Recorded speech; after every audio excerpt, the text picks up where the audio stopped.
Los hijos de Dios, dijo Jesucristo, y yo les doy vida eterna y no perecerán jamás.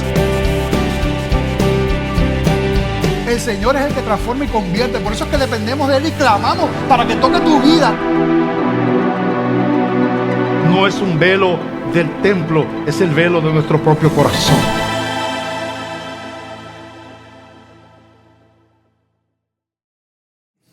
Si son tan amables, voy a pedirles que vayan en sus Biblias conmigo al Evangelio de Lucas, capítulo 22, versículos del 31 hasta el 34.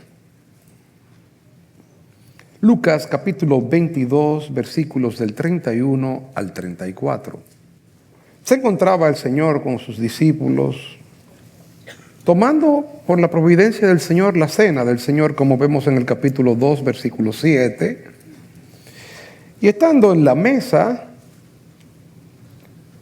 dijo a Simón, dijo también el Señor, Simón, Simón, he aquí Satanás os ha pedido para zarandearos como a trigo, pero yo he rogado por ti que tu fe no falte, y tú, una vez vuelto, confirma a tus hermanos. Él le dijo, Señor, dispuesto estoy a ir contigo no solo a la cárcel, sino también a la muerte. Y él le dijo, Pedro, te digo que el gallo no cantará hoy antes que tú me niegues 3 veces que me conoces. En el siglo IV, básicamente en los inicios del siglo IV, estamos hablando de aproximadamente el año 315, surgió en el Imperio Romano lo que se conoció como el Edicto de Tolerancia. Luego, vemos cómo asciende Constantino al Imperio Romano y en el año 325 convoca a lo que se conoce en la historia como el Concilio de la ciudad de Nicea o el Concilio de Nicea. Nicea no está básicamente en Italia, Nicea está cerca de Constantinopla, en las orillas del mar del Bósforo. Allí en Nicea fue por primera vez la ocasión en la cual los obispos de diferentes regiones del mundo cristiano se reunieron. Y cabe resaltar el hecho de que en aquella reunión algunos de esos obispos habían sido perseguidos por causa del Señor, habían sido torturados por causa del Señor. Y Eusebio, en su libro de historia eclesiástica, nos cuenta y nos narra de que algunos de estos obispos iban con una mano mutilada, a algunos les faltaba un ojo, otros tenían latigazos en sus espaldas o en sus pechos, y exhibían las marcas de su padecimiento, de su sufrimiento por causa del Señor. Uno podía decir, aquí perdí una mano por causa de Cristo, mira, yo también perdí un ojo, mira, yo sufrí tal cosa, a mí me dieron estos latigazos, mira, a mí me quemaron de tal manera. Entonces, estas conversaciones se veían de manera muy común. Pero después que viene este periodo de paz en la iglesia tiene otro problema. Y es el problema de cómo considerar a aquellos obispos o cristianos que negaron al Señor. Que en medio de la persecución cristiana fueron y quemaron incienso o alabaron o adoraron a los dioses paganos. Se dice que los templos paganos en ese momento volvieron a llenarse de cristianos que volvían para preservar sus vidas a presentar incienso ante los dioses paganos. Pero se dividió la iglesia entre los obispos caídos y los obispos confesores. Los confesores eran aquellos que no habían entregado los rollos de la Biblia, sino que se habían podido salvar o se habían podido mantener o habían podido escapar de la persecución o habían soportado la tortura y estaban allí enseñando el ojo, la mano, el codo o la espalda. Y este grupo de confesores entonces entendía que los caídos no debían ser recibidos más en la iglesia y no debían ser considerados como obispos nunca más, porque bajo aquel esquema de persecución negaron al Señor.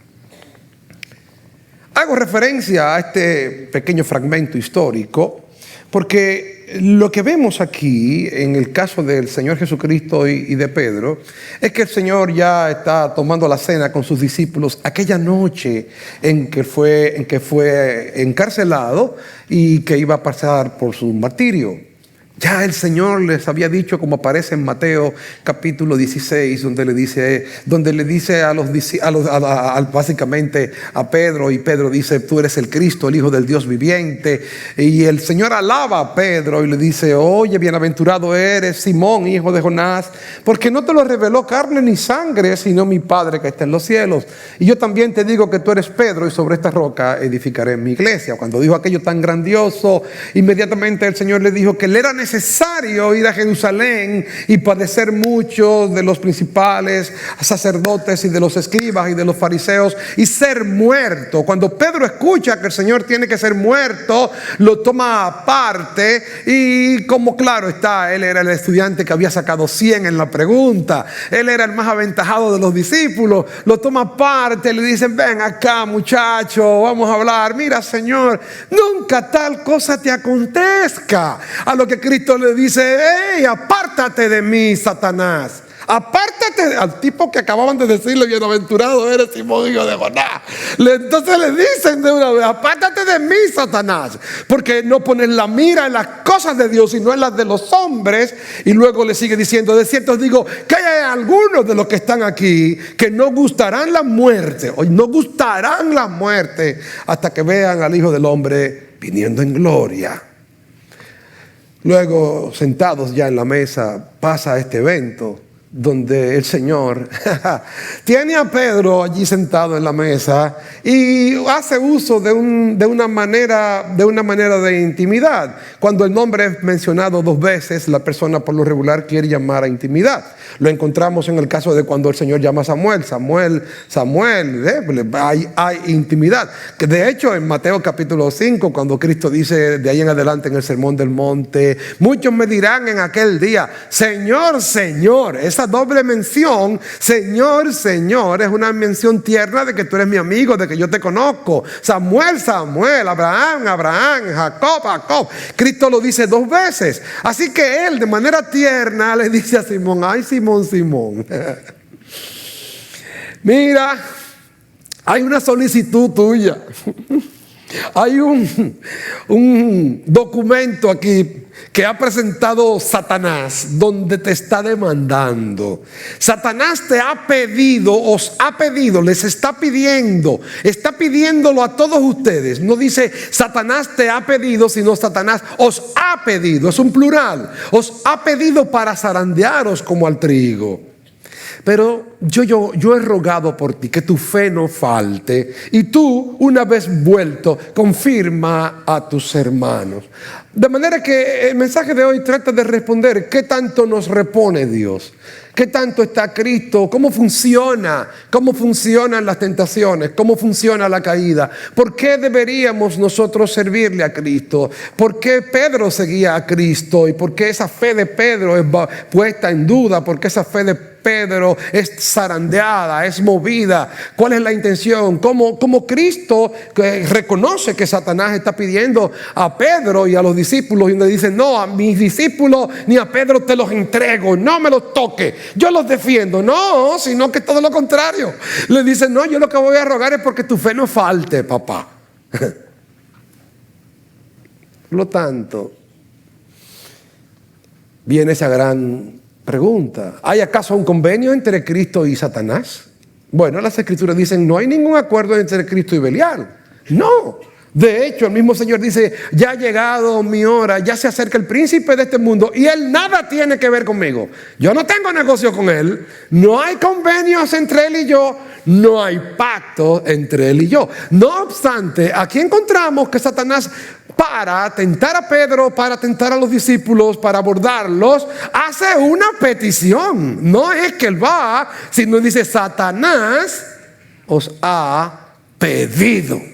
Él lo pidió. Él se detuvo y dijo: a esos tuyos, a esos muchachos que tienes ahí, pásamelos para acá, dámelos a mí, ven, pásamelos y entrégamelos, que te voy a demostrar que esos que están contigo son unos traicioneros. Mire, podemos ver en este texto entonces 3 aspectos que pudiéramos observar y construir. No es que el texto lo tiene de manera original, pero sí, pudiéramos decirlo. En primer lugar, encontramos la petición. Satanás os ha pedido para zarandearos como al trigo. Lo segundo, la intercesión. Mas yo he rogado por ti, que tu fe no falte. Y en tercer lugar, la comisión. Y tú, una vez vuelto, confirma a tus hermanos. Así es que lo primero que tenemos es eso. Al ver, acercarnos al texto, nos encontramos en primer lugar con una petición. Satanás os ha pedido para zarandearos como al trigo. Hay una petición. De manera pues que Cristo los reconoce y reconoce que el diablo nada tiene que ver con él. No obstante, encontramos en las Escrituras varios ecos. No son citas, pero sí son ecos. Y un eco es cuando tú te encuentras con un texto bíblico como que se te parece a algo del pasado. Ejemplo, lo encontramos cuando Dios crea, descrea y recrea. ¿Cómo así que Dios crea, descrea y recrea? Bueno, cuando Dios crea el mundo, la tierra estaba envuelta en agua. Nos recordamos de eso, ¿verdad? Y la tierra estaba, las aguas cubrían la faz de la tierra. Dios crea. Entonces, cuando viene el arca de Noé, Dios vuelve a llenarla ¿de qué? Vuelve a llenarla de agua de nuevo. La tierra vuelve a llenarse de agua. Dios vuelve entonces a crear. Cuando Adán y Eva, Dios crea, Dios descrea y Dios recrea. Bueno, lo encontramos en Noé también. Dios crea, ya había creado, pero Dios luego destruye lo creado, descrea y luego recrea. Se da el mismo proceso. Lo que va a ocurrir con este mundo también. Dios lo va a destruir porque descrea y hace una nueva creación en Cristo Jesús. Es la actitud de Dios. No está como un texto, pero sí está como un eco. Y encontramos ecos en toda la Biblia. Lo encontramos con el Señor Jesús. Cuando el Señor Jesús fue tentado, hay aquí también un eco.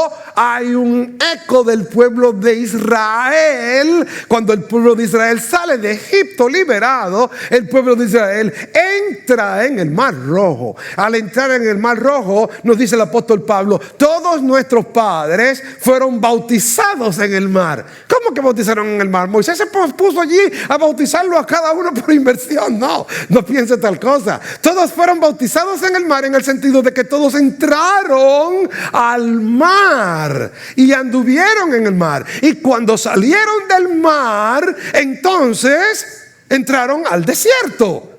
Y en el desierto duraron 40 años. Bueno, cuando usted se encuentra con la tentación de Jesús, pasa lo mismo. Jesús sale del agua y al salir del agua, ¿qué hace el Espíritu Santo? Lo lleva ¿a dónde? Al desierto, al mismo lugar donde fue el pueblo de Israel, para demostrar que donde el pueblo de Israel falló y cayó, nuestro Señor Jesucristo venció. Él es el nuevo Israel. Él sustituye al Israel. Hay ecos. Entonces, ¿qué vemos? Un eco cuando Satanás, cuando Cristo es llevado por el Espíritu para ser tentado por el diablo. Pero encontramos también casos en los cuales decimos, óyeme, que Satanás haya pedido a alguien y haya dicho, dame permiso para yo hacer tal cosa, como que me recuerda a un personaje del Antiguo Testamento. Yo pienso en Job, claro. Bueno, ustedes conocen la historia, se lo puedo parafrasear. No había un hombre perfecto como Job, pero dice las Escrituras que Job todos los días, como sus hijos eran 7, Job tenía 10 hijos. Dentro de esos 10 hijos habían 7 hijos y 3 hijas. Cuando todo termina, al final del libro, Jacob tiene, ¿saben ustedes cuántos hijos tiene? Bueno, en mi pueblo había una señora que había parido. Y se veía muy bien, como si no hubiese parido un solo muchacho. Se veía excelentemente bien. Y el marido bromeaba cuando se encontraba en un grupo. El marido diga, ¿cuántos hijos tiene mi esposa? Y la gente decía, 3, no, 4, no, 5, no, 6. Y la gente, no, 7, no, 8. 8. No. Espérate, entonces, 9. No. 10. Sí, 10. 10 muchachos, 10. Sí, entonces le hacía una segunda pregunta: ¿cuántos varones y cuántas hembras? Ay, y la gente se le ponía más difícil. 5 varones y 5 hembras, no. 4 varones y 6 hembras, no. 3 varones y 7 hembras, no. ¿Cuántos varones y cuántas hembras? Bueno, 9 hembras y un varón. ¿Cómo? Bueno, pues Job tuvo 7 varones y 3 hembras. Y al final del libro dice, es interesante, pues me encanta, porque es la única genealogía donde no aparecen hombres. El nombre de los hombres no aparecen. Los nombres de las 3 hijas de Abraham, de Lot, eran: una se llamaba Acacia, o sea, otra se llamaba Paloma, y otra se llamaba Careyapur. Entonces, sí, así se llamaban las 3 hijas de él. Y dice un detalle, dice: y no había mujeres más hermosas que las hijas de Job. Bueno, ¿y por qué no mencionaron a los hombres? Y entonces dicen de ella que era la que estaba más linda. Como diría un dominicano, la que está más buena. Porque ya pagaron el libro, mi amigo. Y los varones no pusieron por nada. Los libros eran como una película de Hollywood, eso costaba muchísimo dinero. Y dice que Job, siempre lo confundo. Job le dio herencia entre sus hermanos, algo que no se hacía. Eran mujeres ricas. Y como mujeres ricas dijeron: bueno, vamos a pagar el libro de papá. Y como los hermanos dijeron: varones, eso lo supongo yo, no vamos a poner nada, pues ustedes se quedan fuera, no van a aparecer su nombre en la película. Vaya y léalo, usted se va a dar cuenta. Pero lo interesante es que hay aquí un detalle, y es que dice que Dios entran los hijos de Dios a su trono, y dentro de ellos está Satanás. Y que Satanás no está pensando en eso, y le pregunta: ¿de dónde viene Satanás? Oh, yo vengo de andar la tierra y de merodear por ella. Él andaba como un león rugiente buscando quién estaba flojo, quién no estaba flojo, quién estaba tambaleando, quién en la iglesia como que no quería estar en la cosa, cuál estaba apartándose del rebaño, cuál había dejado de ir a la iglesia, cuál se estaba poniendo flaco, para entonces devorarlo, porque él anda como un león rugiente buscando a quien devorar. Pero Satanás recibe una pregunta que no la tenía en mente, y es Dios quien se la pone: ¿vienes de la tierra de andar por ella? Sí. ¿No has considerado a mi siervo Job? ¿Cuál? Job. Ah, sí, Job, que no hay ninguno como él, temeroso de Dios y apartado del mal. Y aquí viene, en el versículo 9, si usted lo tiene a mano, la pregunta que hace del libro de Job el tema central. La idea central del libro está allí, en el versículo 9. Con la pregunta de Satanás, sí, la pregunta de Satanás. Y la pregunta la hace Satanás, sí, la hace Satanás. ¿Y es palabra de Dios o de Satanás? Pero está en la Biblia, está en la palabra de Dios, pero no fue Dios que la dijo. Lo que Dios dijo fue que Satanás dijo eso, pero no que Dios lo dijo. Por lo tanto, esa palabra no es de Dios, es de Dios porque está en la palabra de Dios. En fin, ustedes me entendieron. La pregunta es esta: ¿teme Job a Dios de balde? ¿Sirve Job a Dios de balde? ¿No le has rodeado de bienes? ¿No le has dado todo? Así cualquiera sirve, así cualquiera es cristiano, así cualquiera alaba al Señor. Oh, pero qué bueno es navegar cuando el mar está tranquilo.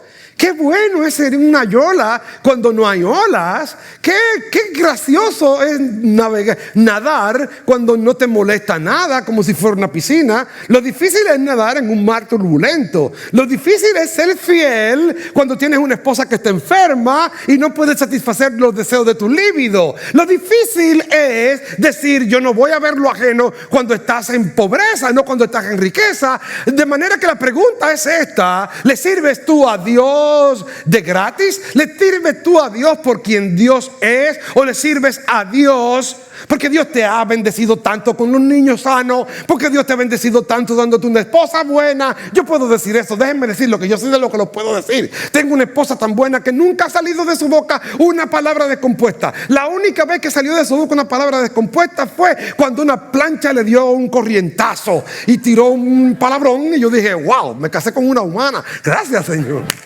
Es humana, es humana. Y doy gracias al Señor por eso. Pero óigame usted, a otros no le ha tocado así. Hay otros que le han tocado algunas mujeres que son peleonas. Ninguno dice amén aquí, pero bueno, pasa a veces. Algunos que le tocan mujeres o le toca un esposo que es aburrido. No, entonces qué tan bueno y qué tan fácil es servir a Dios de balde. Así que hay una petición por parte de Satanás de que le sean entregados. Él comienza con esto. Él comienza con esto. Él quiere zarandear al cristiano. Él quiere zarandear al pueblo de Dios. Ustedes, los que se han criado ya en esta época, bueno, hasta en mi pueblo, la gente en mi país no conoce cómo era la agricultura antes, pero los que tienen mi edad, por ahí, no lo crean, yo tengo un hombre ya de más de 60 años. No lo parezco, pero yo lo sé que no lo parezco, pero con más de... ya me va a caer. Ya he agarrado. A decir, mejor me agarro del púlpito, me caigo. Pero nos criamos a veces en el campo, ¿no? Y mi papá sembraba maíz. Y cuando tomábamos las mazorcas de maíz, las rompíamos, íbamos apilando el maíz. Pero llegaba un momento en que había que quitarle al maíz toda la paja. ¿Y qué hacíamos? Bueno, poníamos en una lona grande o en un saco grande roto y empezábamos a tirar el maíz hacia arriba. Ese maíz, como es más pesado que la paja, el viento se lleva la paja y deja finalmente el maíz. Lo mismo pasa con las habichuelas. Pero hoy en día no se entiende tanto así. La gente compra todas las cosas en el supermercado. Todo suena pip, pip, pip, pip, pip, pip, pip. Y ahí se le va el sueldo a usted con el pip, pip. Ya, finalmente no queda nada. Recuerdo que una niña fue a la finca de mi padre. Era hija de un pastor, ya está más grandecita. Pero ella nunca había visto una mata de plátano. No había visto una mata de plátano. Y a mí me encantó su ingenuidad. Cuando ella va y mira aquella mata de plátano y grita y le dice, mami, ven a ver, una mata de tostones. Impresionante. Ella no había visto nunca eso. La cosa más grande del mundo. Mi padre me decía, no me gusta que vengan muchos los hermanos de tu iglesia. Le digo, ¿por qué, papi? Es que me molesta mucho la gallina y a los cerdos. Y quieren jugar con los cerditos y quieren jugar con la gallina y me la espantan. Digo, bueno, es que yo nunca han visto eso, padre. Y es así. La gente no se crió con eso. Pero ¿cuál es la idea? Vuelvo aquí. Satanás tiene la intención de tomar tu vida, tirarte para arriba, y todo aquello que es basura y paja, quitarlo de ti para mostrarle a Cristo que tú no le sirves a Él de balde. Que en verdad tú sigues a Dios porque tú entiendes que si sigues a Dios, todo en esta vida va a ser bueno y tu vida va a andar protegida, que delante de ti Él irá como poderoso gigante y que detrás de ti también, y tú irás por toda la vida escoltado. Todo lo que a ti te ocurre van a ser cosas buenas, porque a Dios, los que le aman, todas las cosas les ayudan a bien, y que ninguna cosa mala te va a pasar, y que tú le sirves a Dios para que Él sea tu protector en el mundo. Pues déjame decirte que cuando Satanás pidió a Pedro, Cristo no le dijo, yo soy su protector, no me tocarás a mi muchacho, nadie se acercará a mi querido Pedro. No, lo que dijo Cristo fue, yo voy a pedir que tu fe no falte, pero la prueba va. Esa es la vida real y tú lo sabes. Lo sabes en el nieto que te nació con una enfermedad.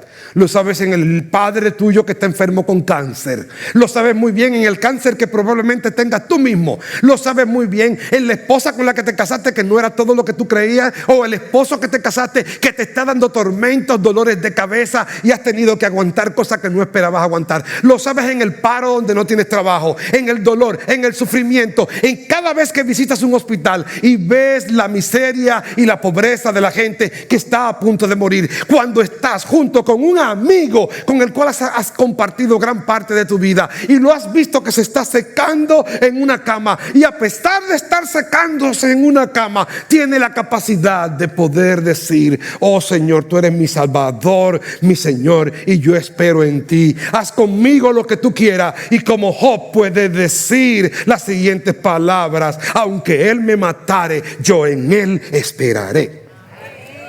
Esperaré en él.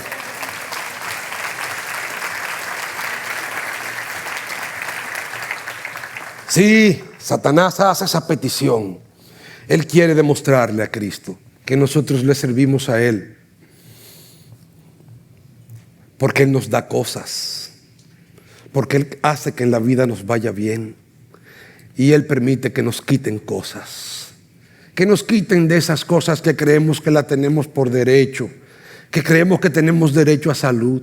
Algunos entienden que no. Si eres hijo de Dios, no puedes estar enfermo. Si eres hijo de Dios, no puedes estar triste. Hasta cantan un corito: no puede estar triste un corazón que tiene a Cristo, no puede estar triste un corazón que tiene a Dios. Pero Cristo estuvo triste y era Cristo. Y Santiago dice: ¿está alguno triste? Haga oración. ¿Está alguno alegre? Cante alabanza. Maravilloso. Pero pasamos por lo mismo. Pasamos por tristeza, pasamos por depresiones. No, los cristianos no se deprimen, claro que sí. Vaya usted al Salmo 42 y encontrará en David un depresivo. ¿Por qué te abates, oh alma mía? ¿Y por qué te turbas dentro de mí? Espera en Dios, porque aún he de alabarle. Me acuerdo de estas cosas y derramo mi alma dentro de mí, de cómo fui yo con el pueblo de Dios y lo conduje entre voces de grito y alabanza. ¿Por qué te abates, oh alma mía? Y te aturdes dentro de mí. Espera en Dios, porque aún he de alabarle. Palabras como esta: enfermedad mía es esta. Él está consciente de la tristeza que tiene en su corazón. Porque eres un ser humano que sube, que baja, que está en cualquier lugar. Está sometido a todas las presiones, tribulaciones que puede estar sometido cualquier persona. Tú puedes estar. Nosotros también enfermamos. Y hay creyentes que están llenos de cáscara, están llenos de basura. Y aunque Satanás lo prueba, en verdad su intención es mostrar que no tenemos esa gran fe.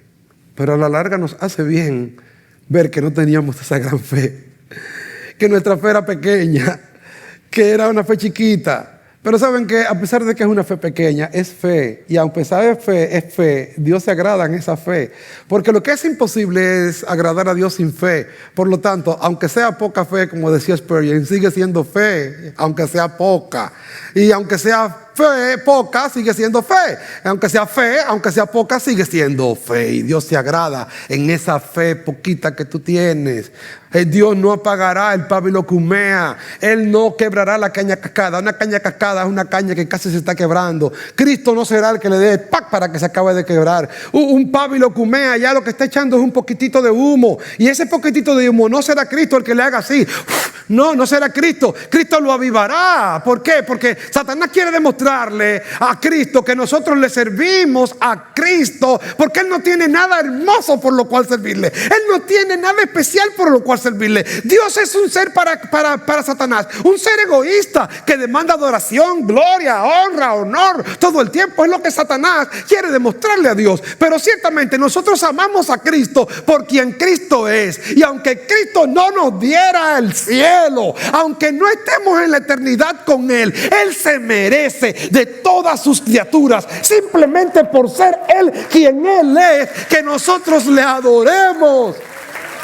Y si tú no eres cristiano, aunque no seas cristiano y no tengas salvación todavía, déjame decirte lo siguiente: por el simple hecho de ver tú todo lo que Dios ha hecho a tu alrededor, por el simple hecho de Dios ser tan sabio, glorioso, magnificente y hermoso, Él se merece de ti que tú lo alabes y lo adores, seas cristiano o no. No nos dice el apóstol Pablo del mundo que no conocía a Dios, diciendo las siguientes palabras: porque ellos, debiendo honrar al Dios poderoso, se voltearon y oraron, adoraron a aves, a cuadrúpedos y a reptiles. ¿Qué esperaba Dios? Dios esperaba que ellos vieran lo que Él había hecho y que ellos lo honraran. Sí, nuestro Dios es tan hermoso que merece ser adorado. Lo segundo es la intercesión. Es preciosa. Simón, Simón. Ay, Simón. Ay, Simoncito. Ay, Simón. Mira, hay una solicitud tuya ahí de un grupo. ¿Cómo es que dicen ustedes aquí, los puertorriqueños? Una application. Así que dicen, una aplicación. Hay una aplicación que llenaron para ti ahí. En el escritorio hay una aplicación donde te están solicitando. Ah, Señor, ¿me va a librar? No, yo voy a orar por ti. Que tu fe no falte. Pero ¿saben qué? Sí, Cristo tenía un plan. Allí estaba el arrogante Pedro. Yo no te negaré. Aunque estos tipos, mira esto, te nieguen. Yo. No. Simón, tú me vas a negar. Yo estoy dispuesto a ir contigo, no solo a la cárcel, sino también a la muerte. ¡Wow, mano! ¡Qué hombre! ¡Qué hombre! ¡Qué poderoso! ¡Qué hombre con decisión! Eso es lo que se llama un hombre. Y desde que fueron a atacarlo, sacó la espada y le cortó la oreja a uno. ¡Fuego! ¡Eso es un hombre! ¿Cómo? Sí, ese es un hombre. Cristo dice, yo voy a pedir por ti que tu fe no falte. No se trata de fuerza, Pedro. No se trata de espada. No se trata de hacerlo conforme a la carne. Trata de entender algo, Pedro. Todo va a depender de la fe que tú tengas. Pero esa fe no es tuya. Yo voy a rogar para que tu fe no falte.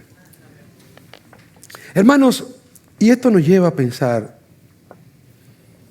Es un pensamiento que mucha gente tiene a veces. Dice, yo no me convierto porque yo no sé si al final yo voy a salirme de la religión. ¿Ha oído cosas así? Otros dicen, es que son muy sinceros, alabo la sinceridad.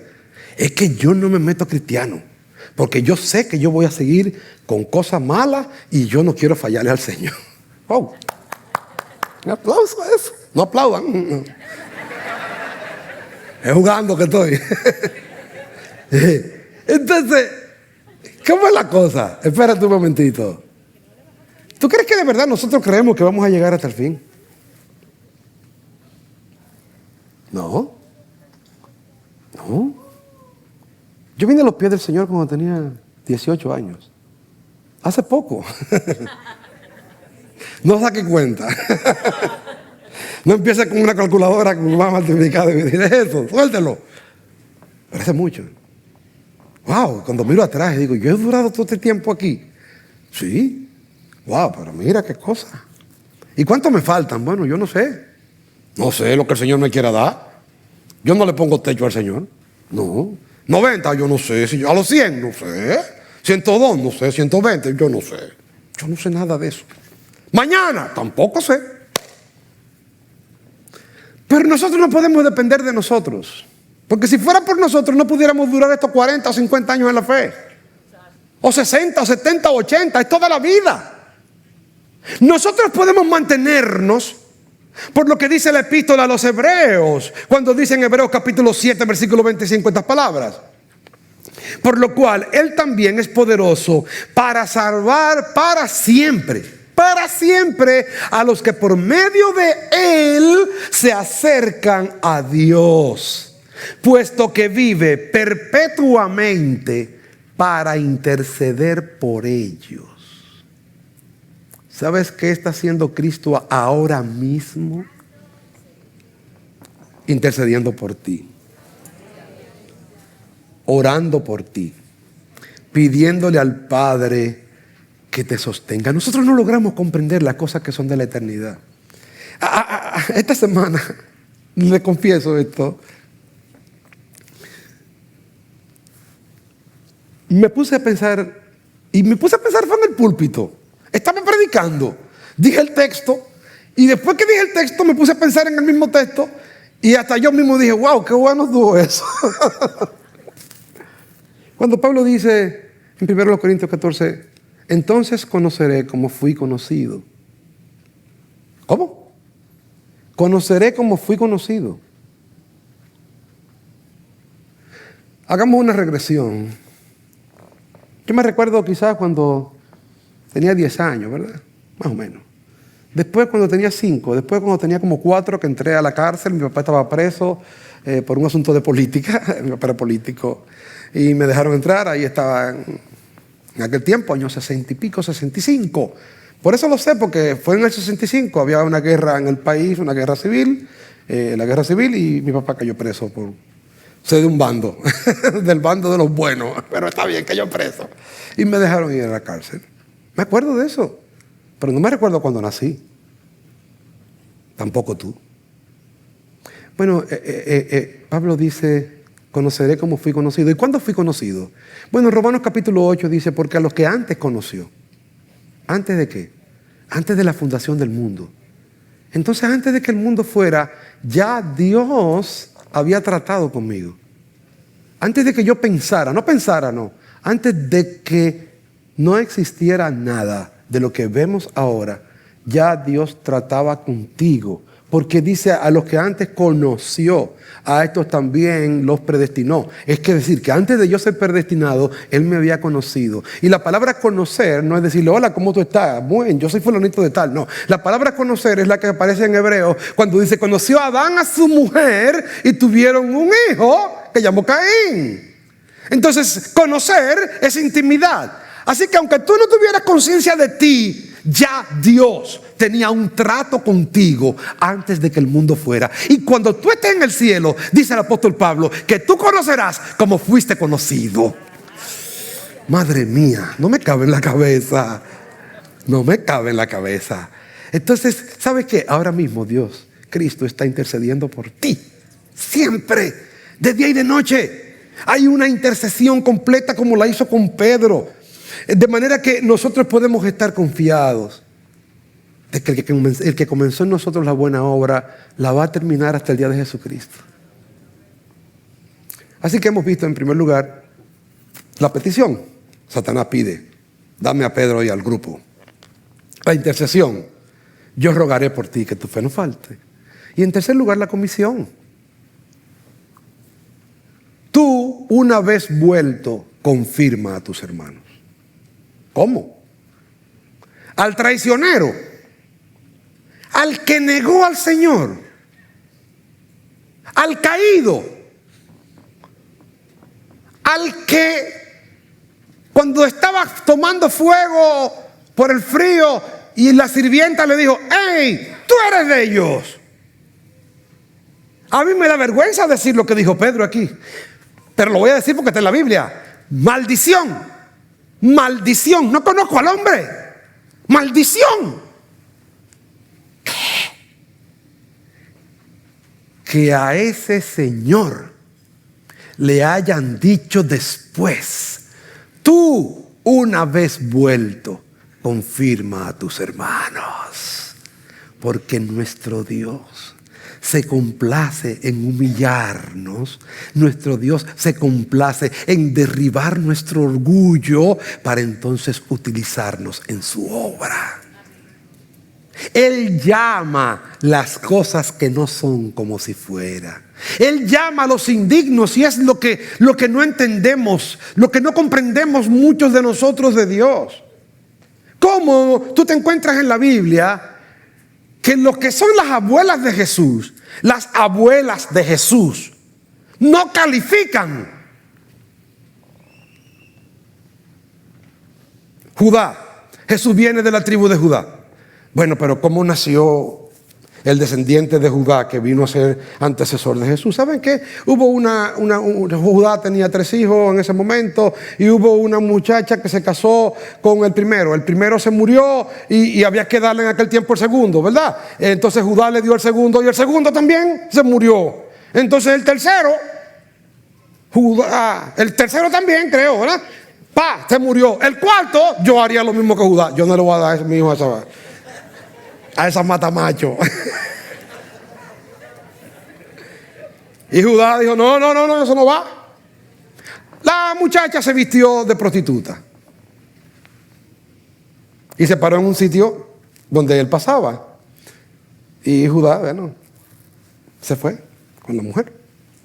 Al otro día mandó un individuo con un cabrito. Costumbre, ¿no? Costumbre, no la comparen.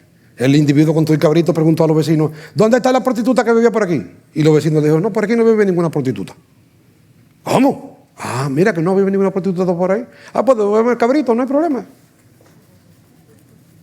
De ahí nació Fares.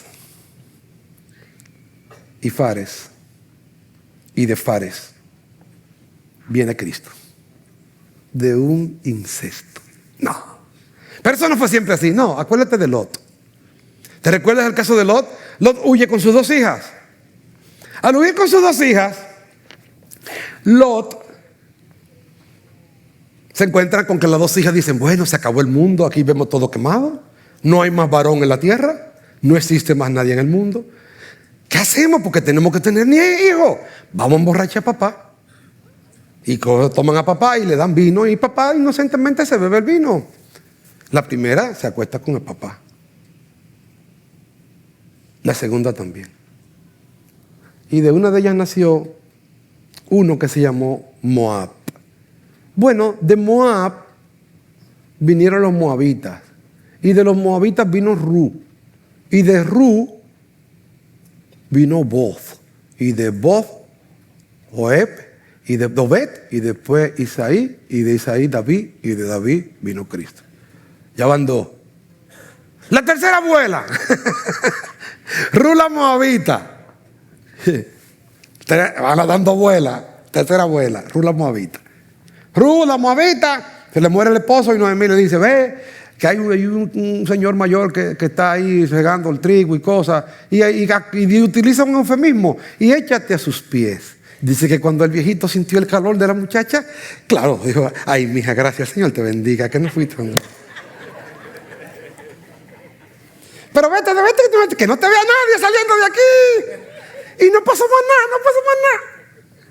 ¿Está qué? Bueno, Ru, una extranjera, moabita, abuela de Jesús. Abuela de Jesús. Van 4 abuelas. Falta otra. El rey David, en el tiempo en que salen los reyes a la batalla, se enamoró de la mujer del vecino. Se llamaba Urías. Como quería pegarle un embarazo al tipo, lo mandó a buscar, le dio más vino, lo emborrachó, bien emborrachado, y después de bien emborrachado, entonces le dijo, ve a acuéstate en tu casa con tu mujer. Él le dijo, no, yo no voy a acostarme con mi mujer mientras están mis hermanos peleando en la batalla. Y entonces David buscó la forma más fácil, le dio a Joab una carta, ponlo en la parte más dura de la batalla y que se muera, matan a ese hombre. Mataron a Urías y él tomó a Betsabé. Bueno, pues de esa abuela, Betsabé, vino el Mesías.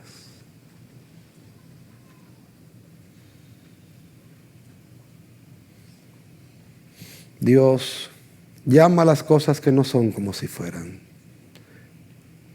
Dios restituye. Dios sana. Dios reincorpora. Dios perdona. Pedro fue perdonado. Al final, en Juan capítulo 21, ellos están pescando y ven a un hombre caminando. Es el Señor. Se lanzan, van a Él, el Señor los espera. Y toma a Pedro aparte otra vez. Simón, de nuevo, Simón, ¿te acuerdas?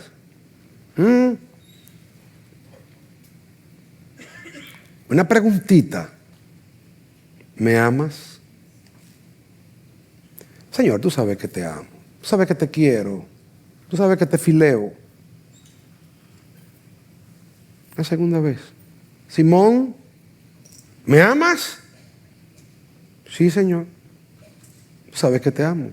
Apacienta a mis corderos. Te dije que una vez vuelto a confirmar a tus hermanos, lo trajiste a pescar.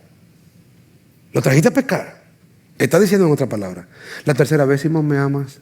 Pedro se entristeció de que le preguntase por tercera vez, ¿me amas? Y le dijo, Señor, tú lo sabes todo. ¿Sabe por qué nos llamamos humanos? Humanos. Es un derivado de la palabra humus. ¿Te ha comido humus? No es ese humus. El humus es cuando usted en su casa tiene una mata de mango, aquí le dicen mango, con el acento en la O. Allá le decimos mango sin acento. Así que aprendan a decirlo bien. Aprendan a hablar.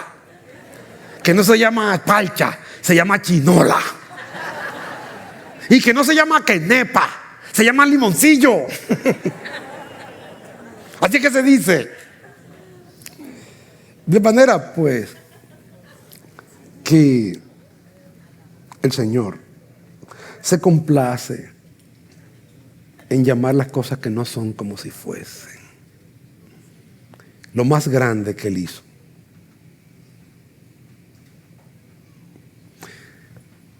fue desprenderse de su trono de gloria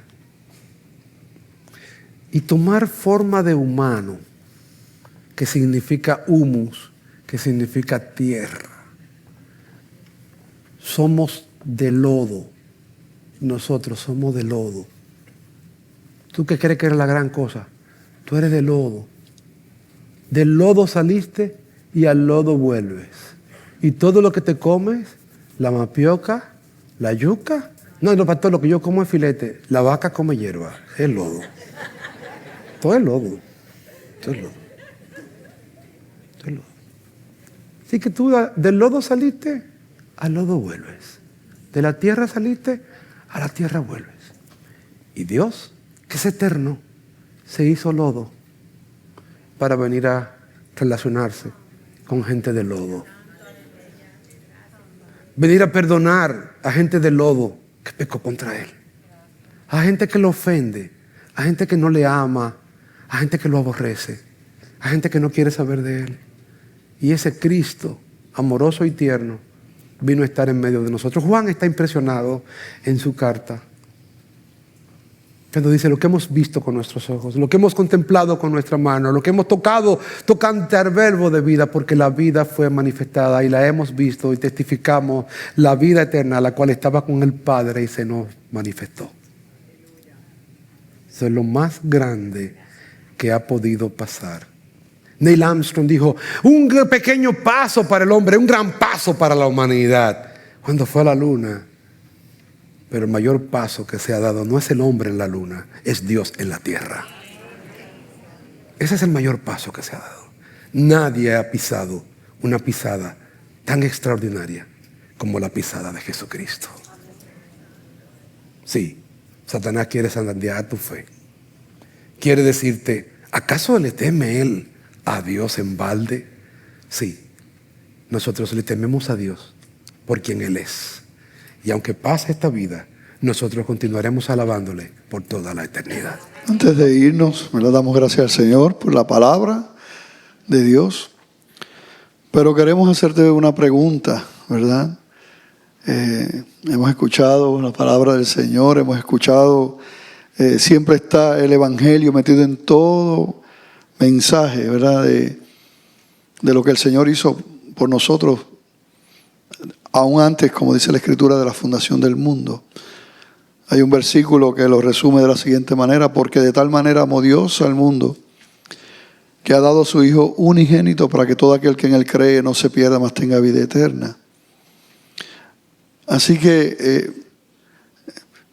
el Evangelio, la salvación es algo real. Dios no se quedó en aquella cruz, Jesucristo muerto. Él resucitó y reina en gloria. Y la palabra dice que aquellos que creen en Él, en ese sacrificio de Jesucristo, en lo que Él hizo, arrepentidos de sus pecados, reconociendo que son pecadores. Hay otro versículo que dice, porque la paga del pecado es la muerte, mas la dádiva de Dios es vida eterna en Cristo Jesús, Señor nuestro. Todos hemos pecado, todos estamos muertos espiritualmente. Nadie podía pagar el precio para ser salvo. Y Dios, en su amor y su misericordia, se hace un hombre, se despoja de su gloria viene aquí y paga el precio del pecado, que es la muerte. Pero Él, siendo Dios y perfecto y santo y todopoderoso, venció también la muerte y al tercer día resucitó y reina en gloria. Jesucristo dijo: yo soy el camino, la verdad y la vida. Nadie viene al Padre sino por mí. La palabra de Dios dice en Hechos 4:12: y en ningún otro hay salvación, porque no hay otro nombre bajo el cielo dado a los hombres en que podamos ser salvos. Aquellos que le han reconocido, que le han recibido, dice la palabra en el capítulo 1 del Evangelio de Juan, ¿verdad? Mas a todos los que le recibieron, a los que creen en su nombre, les dio la potestad de ser hechos hijos de Dios. Ese Pedro que impulsivo y que decía tantas cosas como vimos en el mensaje, ese mismo Pedro, ¿verdad? Ya con el poder del Espíritu Santo, con la obra del Espíritu Santo, predica ese mensaje y vemos cómo vidas responden. Él llamó. Así que nosotros llamamos hoy también. Nosotros estamos conscientes de que repetir una oración no salva a nadie, necesariamente. Que pisar en la primera loseta del templo no salva a nadie, necesariamente. Que levantar una mano no salva a nadie, necesariamente. Conocemos eso. Pero también sabemos que el que en aquel corazón que el Espíritu Santo está obrando y ha iluminado esa vida, ha impartido vida, sabemos que los que ocurre eso, hay un arrepentimiento en su corazón, reconocen que son pecadores. Reconocen la urgencia de confesar, pedir perdón a Dios. Reconocen por la gracia de Dios que Cristo es el único camino y no el hacer buenas obras y no el ir a la iglesia, porque eso no son puentes que pueden cambiar tu condición espiritual. Y cuando eso ocurre de corazón, cuando hay un arrepentimiento y uno rinde su vida, ¿verdad? Ocurre está ese milagro ahí, entonces es como dice la palabra, tienen vida eterna cuando es algo genuino. Y nosotros queremos ayudarte como iglesia, ¿verdad? En todo ese proceso.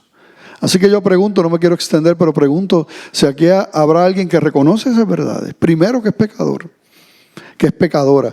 No te preguntamos si lo eres, porque la Biblia dice que lo eres. Eres pecador y eres pecadora. Y tu pecado te condena.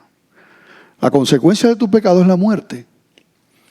Pero hay vida en Cristo Jesús para aquellos que se arrepienten y creen en Él y lo confiesan públicamente. Hay perdón, hay salvación. Usted ve aquí la gente, bueno, yo como pastor, un hombre que estaba en vicios, en drogas, que se reía de las cosas de Dios, lejos de Dios. Pero cuando el Señor toca un corazón, no importa la condición en la que uno esté,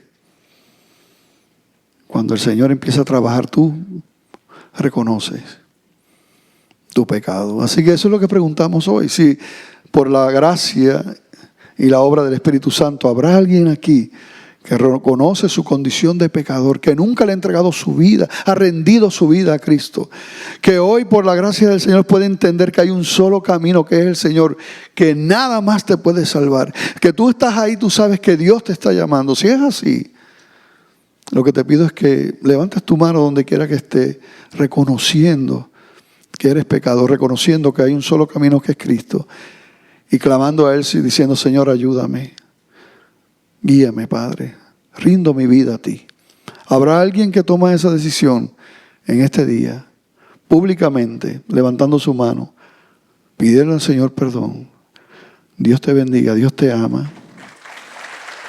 Dios te ama.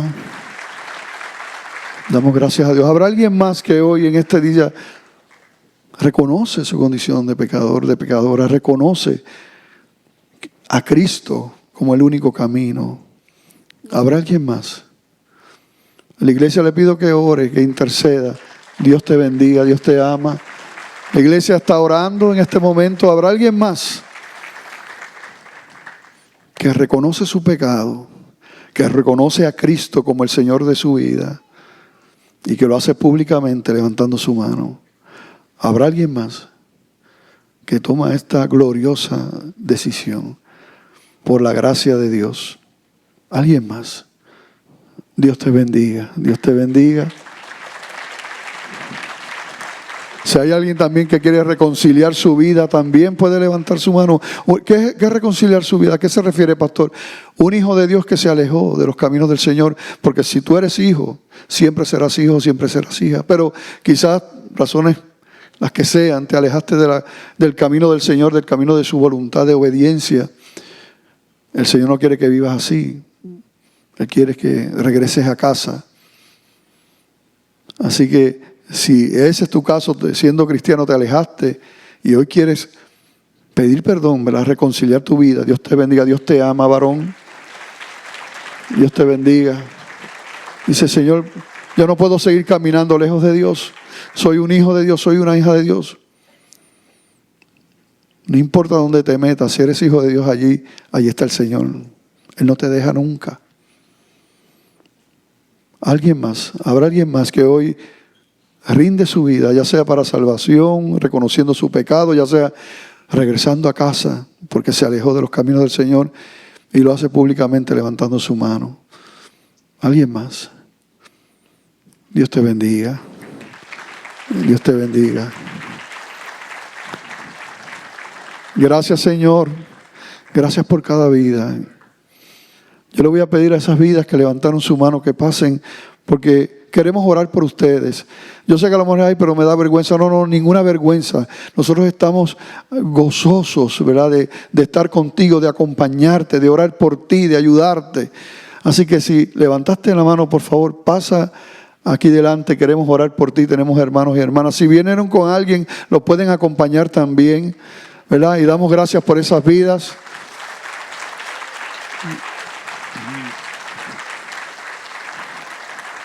Extiendan su mano, vamos a orar por ellos. Padre, te damos gracias por estas vidas. Gracias por lo que estás haciendo, Señor, en cada uno de ellos. Nosotros no sabemos, pero tu palabra ha sido predicada. Sabemos que tú estás aquí, Señor. Así que en tus manos cada vida, Señor. Prospera cada una de estas profesiones, Señor, que hacen en este día. Y si podemos ayudarles, Señor, en su caminar contigo, permítenos también, Señor, bendecirles, si es lo que tú quieres, Padre. Guárdalos y protégelos, Señor, en el nombre de Jesús. Amén, amén.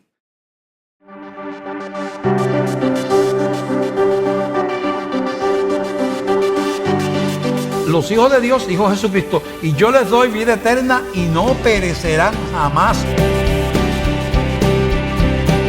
El Señor es el que transforma y convierte. Por eso es que dependemos de Él y clamamos para que toque tu vida. No es un velo del templo, es el velo de nuestro propio corazón.